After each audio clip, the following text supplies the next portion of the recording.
Pessoal, Gilvan Francisco da Silva, faço parte do grupo da mecânica newtoniana, tá certo?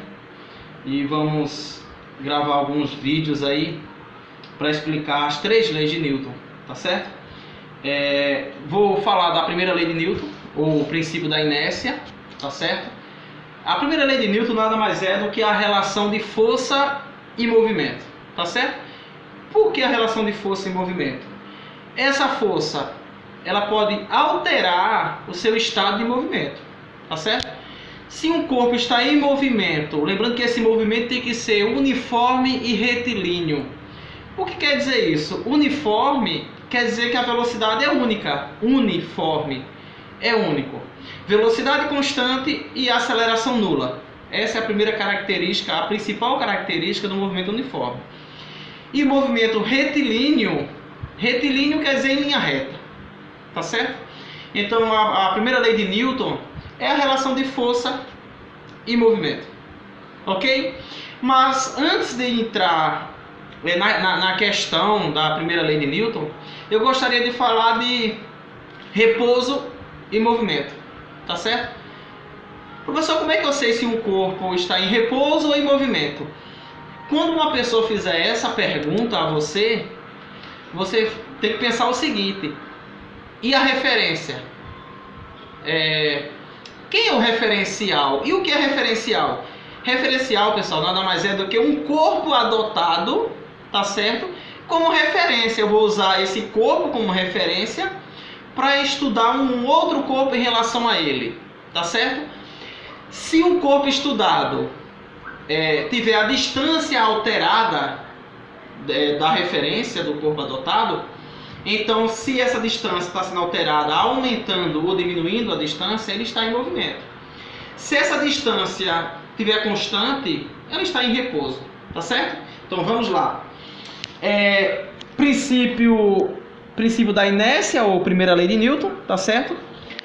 Para determinar se um corpo está em repouso ou está em movimento, é necessário determinar um referencial. Você disse que um corpo em movimento ou em repouso em relação a outro corpo. Aí eu coloquei entre parênteses referencial, tá certo? Então, para eu saber se um corpo está em movimento ou em repouso, eu tenho que ter a referência, ok? Então, a primeira lei de Newton afirma que um objeto, um corpo, tá certo? Permanecerá em repouso ou em movimento uniforme em linha reta, a menos que tenha seu estado alterado pela ação de uma força externa. Repito, se um corpo está em movimento uniforme retilíneo, ele tende a permanecer em movimento uniforme retilíneo, tá certo? Ou retilíneo uniforme. A não ser que um corpo faça ele parar. Ao contrário também, se um corpo estiver em repouso, ele tende a permanecer em repouso. Essa tendência que ele tem em permanecer ou em movimento, se ele estiver em movimento, ou em repouso, se ele estiver em repouso, a gente chama de inércia. Todo corpo tem a inércia, possui o princípio da inércia, tá certo? Que ele tende a dificultar que mude o seu estado de movimento, ou parado, ou em movimento uniforme e retilíneo, tá certo? Ou retilíneo uniforme.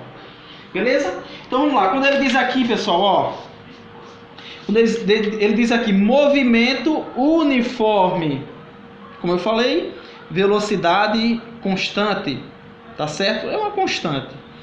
E aceleração nula. Repouso, velocidade nula. Ok?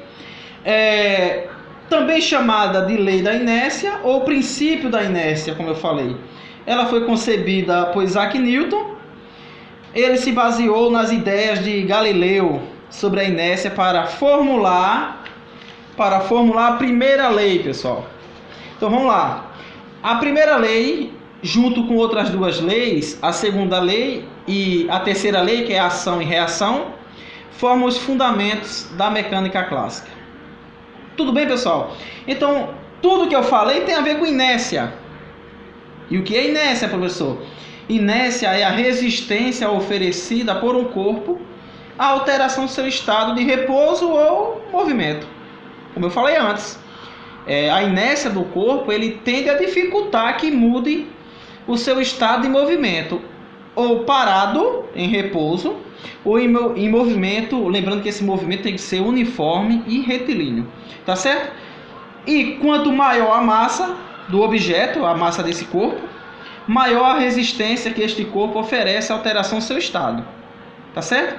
Então, quanto maior a massa, maior será a inércia, ok? Assim, a tendência de um corpo que se encontra em repouso é continuar em repouso, a menos que alguma força passe a atuar sobre ele. Da mesma forma, quando a resultante das forças que atuam sobre um corpo em movimento é nula,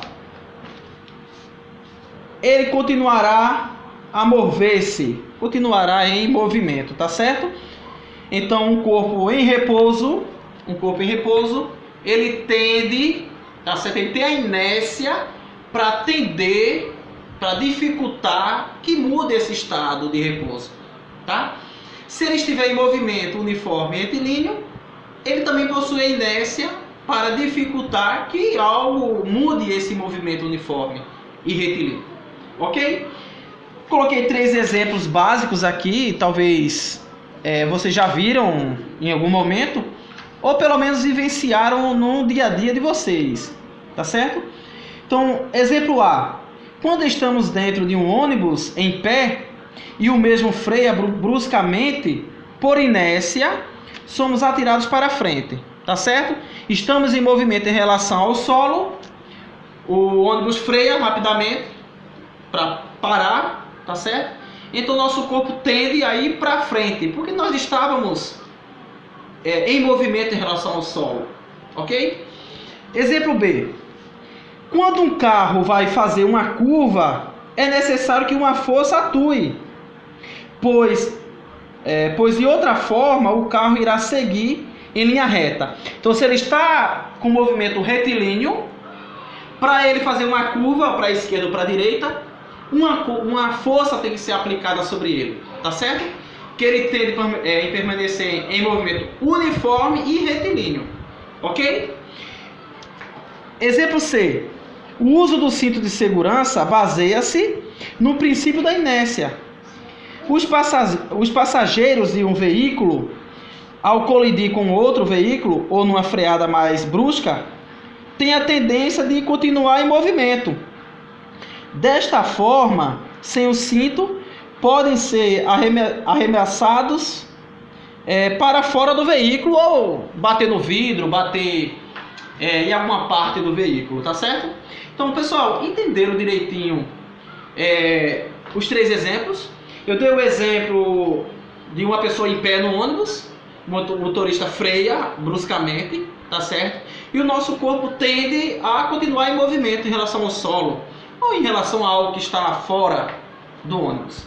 O exemplo B, eu dei o exemplo de um carro que está em movimento uniforme e retilíneo e ele precisa fazer uma curva, ou para a esquerda ou para a direita. A inércia também dificulta que ele faça essa curva. Ele só vai fazer a curva se uma força for aplicada sobre ele. E o terceiro exemplo é o uso do cinto de segurança, tá certo? Eu estou lá no meu veículo. Se eu estou ou de carona ou até mesmo dirigindo, principalmente o passageiro, né, que não está esperando a freada, a desaceleração, você está sem o cinto, ao motorista frear rapidamente, a tendência do nosso corpo é ir para frente.